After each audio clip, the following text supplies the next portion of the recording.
क्योंकि आप हिंदी साहित्य में, हिंदी भाषा में पीएचडी हैं, डॉक्टर इरशाद कामिल हैं, और हम दोनों की ये प्रतिबद्धता भाषा की तरफ भी है कि हम लोग स्टार्ट करें लैंग्वेज से।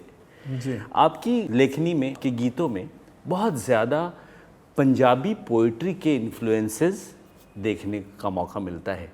अगर पंजाबी पोइट्स जो आपके पसंदीदा हों या किन लोगों का इन्फ्लुएंस मिलता है, उसके बारे में अगर आप थोड़ा हमें बताएंगे तो एम्पावर्ड फील होगा। Pankaj ji, thank you very much सबसे पहले मुझे बुलाने के लिए। आपके साथ हमेशा ही ऑन कैमरा या ऑफ कैमरा बात करने में बहुत अच्छा लगता है, और इस प्रोग्राम में बुलाया आपने, इस पॉडकास्ट में बुलाया, उसके लिए तहे दिल से शुक्रगुजार हूँ। जहाँ तक आपके सवाल की बात है, मैं जब लिखने की कोशिश करता हूँ, मैं थोड़ा सा कभी ना कभी, कहीं ना कहीं जहाँ जगह मिलती है, साहित्य को डालने की कोशिश करता हूँ। वो पंजाबी साहित्य हो, वो हिंदी का साहित्य हो, या किसी और भाषा का साहित्य हो। जैसे जो कुछ मैंने लिखा है उसमें आपको बाबा फरीद भी मिलेंगे, बुल्ले शाह भी मिलेंगे, कबीर भी मिलेंगे उसमें आपको। और आपने पंजाबी के बारे में पूछा है, तो मैं 2-3 ऐसे लोग हैं पंजाबी के जिनसे बहुत ज़्यादा मुतासिर हूँ। अगर प्रोज़ की बात करूँ तो मैं नानक सिंह से बहुत मुतासिर हूँ, और गुरदयाल सिंह बहुत अच्छा लिखते हैं, और संतोख सिंह मुझे बहुत पसंद हैं। अगर पोइट्री की बात करूँ तो शिव कुमार बटालवी तो हैं ही हैं, सुरजीत पात्र मुझे बहुत अच्छे लगते हैं, और प्रोफेसर मोहन सिंह। क्या बात है! कितने लोगों का आशीर्वाद, साहित्यिक आशीर्वाद आपको प्राप्त है। मैंने कई बार अलग अलग लैंग्वेजेस के बारे में देखते हुए, भाषाओं के बारे में पढ़ते हुए, एक बार मुझे महसूस हुआ भाषा एक साजिश है जो हमारे मनोभावों को लोगों तक पहुंचने से कई बार रोकती है, अगर हम उन्हें एक्सेल शीट की तरह देखें तो। जी। लेकिन आप जिस कॉन्फ्लुएंस से आते हैं, जिस सिंक्रेटिक स्पेस से आते हैं, आपको उसमें मुझे लगता है सहूलियत मिली होगी।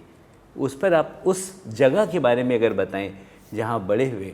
सबसे पहले मैं ये बताना चाहता हूँ, जो मुझे पिछले दिनों ही पता चला है, वो ये कि भाषा आप जैसे और हम जैसे लोगों के लिए बनी ही नहीं थी।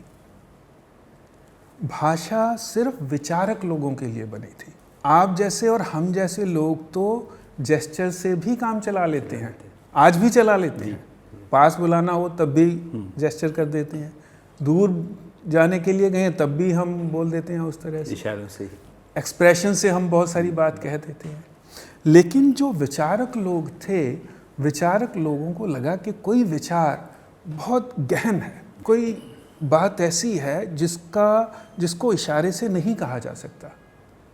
अब लेकिन मैं अगली जनरेशन को उसको पहुंचाना चाहता हूं, तो कैसे पहुंचाया जाए, उसके लिए कोई तरीका हो, तो भाषा का इजाद हुआ। अब भाषा इजाद हो गई तो इसका मतलब ये हुआ कि भाषा का इस्तेमाल हर किसी के बस की बात नहीं है।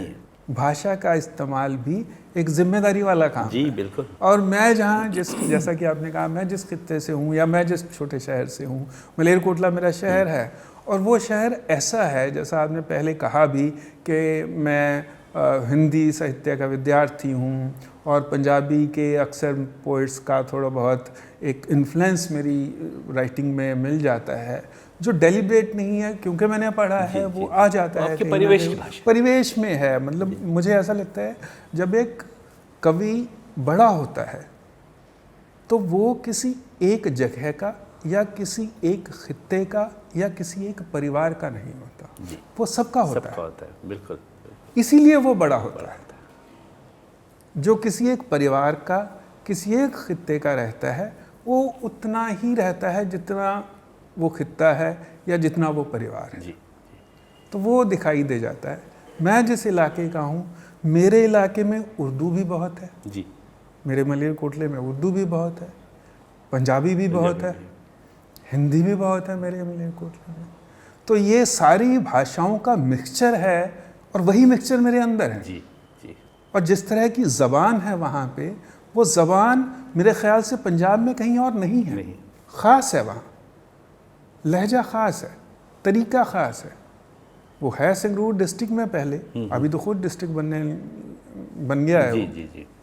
लेकिन जो ज़बान को लेके एक होता है कि एक खसूसियत होती है किसी जगह की, तो वो उस शहर में, उस छोटे शहर में है।